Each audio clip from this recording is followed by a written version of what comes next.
Welcome to GATE 2021 model courses on control systems. Today's our topic is root laws technique, question number 2. The open loop transfer function of a unity negative feedback system is g of s h of s is equals to k into 1 minus s square by s square minus 4 and asking the root laws diagram as k varying from 0 to infinity. So these are the options shown here. Okay, let us go to the solution. So this is an open loop transfer function, which we'll write it as in this simplified manner.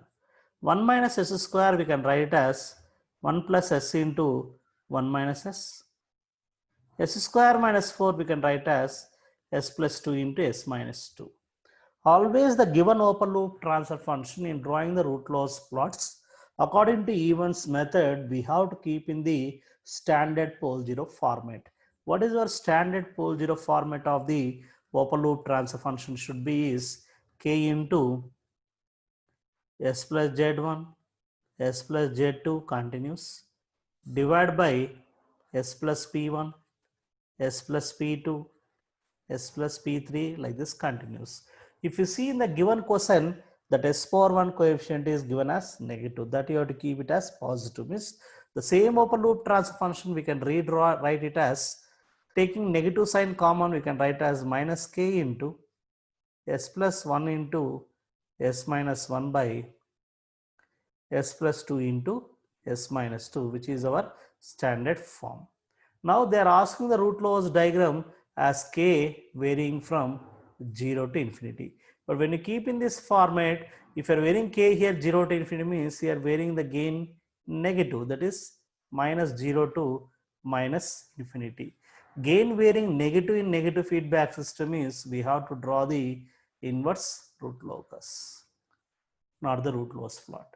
When you can draw the root laws plot is whenever your original transfer function is directly given as k into s plus 1 into s minus 1 by s plus 2 into s minus 2 means directly can draw the root laws. But your question is indirectly given as minus k into s plus 1 into s minus 1 by s plus 2 into s minus 2. Therefore, you have to draw the inverse root laws diagram.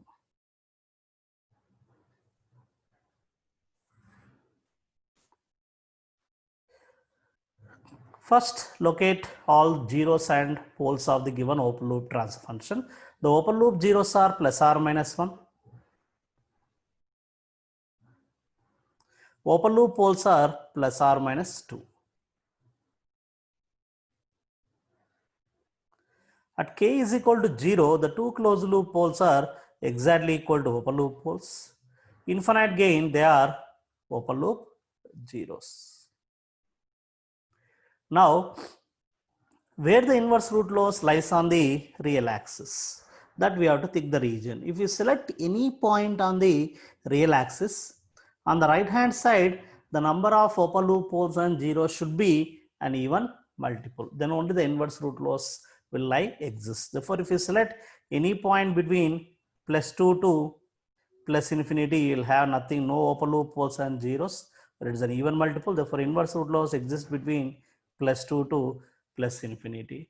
And there will be no inverse root laws between plus 2 to plus 1, since on the right hand side we have one pole which is a odd number.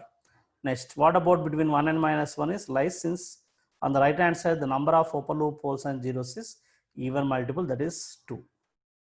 Between minus 1 minus 2 it doesn't lies, and minus 2 to minus infinity again the inverse root locus lies. So the inverse root locus lies in this manner. Now you can know the angle of departure of the two open loop poles. What is the angle of departure of this minus 2 pole is 180 degrees. What about this one is plus 0 degrees. Now if you observe this question, how to draw the plot is, this pole which is departing with 0 degrees will definitely reaches to infinity for one particular gain. This one also reaches to infinity, one finite value of k. After that, what will happens to analyze this type of model question, we have to find the characteristic equation and we have to analyze it. Let us find the characteristic equation. 1 plus g of s h of s is equals to 0. And what is a g of s? H of s is k into 1 minus s square by s square minus 4 is equal to 0. So from here we can write Cat's equation as s square into 1 minus k plus k minus 4 is equal to 0, or s square is equals to 4 minus k by 1 minus k, or s is equals to under square root of 4 minus k by 1 minus k. Now you analyze it.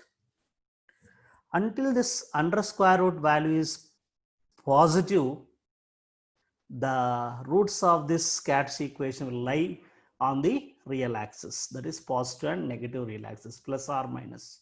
Whenever this under square root value is negative, then the roots lies on the imaginary axis. But positive means the numerator and denominator part, whenever they are positive, definitely under square root value will be positive. If numerator and denominator parts are negative also, the under square root value will be positive. If numerator positive, denominator negative, or numerator negative, denominator positive, the under square root value will be negative, and where the roots lies on the j omega axis. Well, let us see the first case, that is positive case. Both numerator and denominator part greater than 0 case, will take it. That is 4 minus k greater than 0 means from here 4 should be greater than k, or k should be less than 4. Similarly, 1 minus k will be greater than 0 means k should be less than 1. Okay, less than 4, k less than 1, from here we can take k less than 1 answer. Until k less than 1, like k equal to 0.5, we substitute, both numerator and denominator part will be positive. Until k less than 1, the under square root value will be positive. Hence, this roots where they lie is on real axis. Means the one root which is going towards 0 degrees, another root which is going with 180 degrees, they lie on the real axis until k is less than 1. Exactly what will happen for k equal to 1?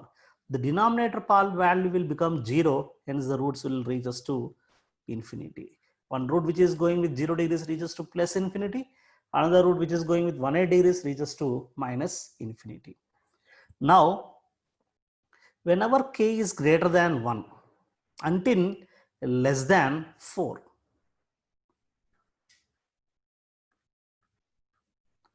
whenever k is greater than 1, what happens to this value is obviously becomes negative. Until less than 4, this will be positive. This is minus, this is plus, means under square root value will be negative. Hence the roots lies on the imaginary axis. Therefore, this s roots lies on j omega axis until less than 4. Exactly what will happen at k equal to 4? The numerator part will become 0. Hence the two roots will be at origin, 0 comma 0.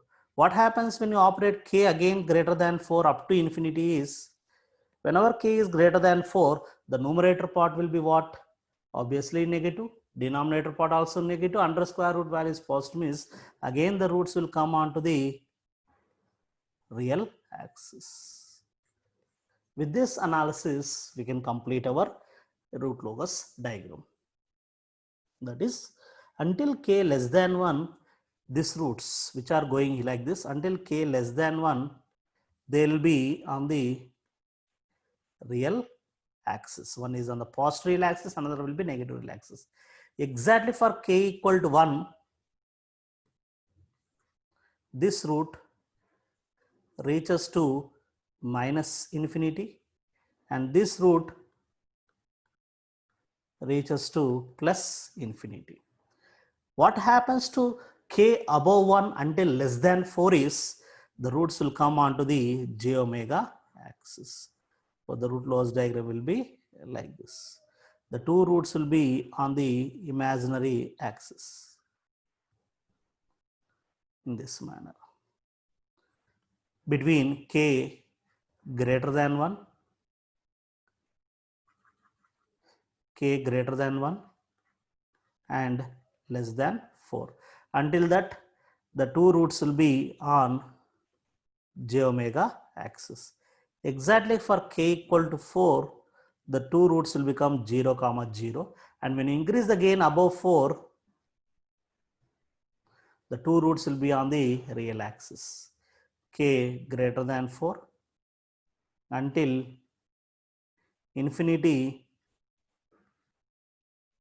they'll be on the real axis. Exactly for infinite gain, one root reaches to -1, another root reaches to +1. Hence, our correct option is, answer is A. Thank you. Any doubts, you can post in the comments.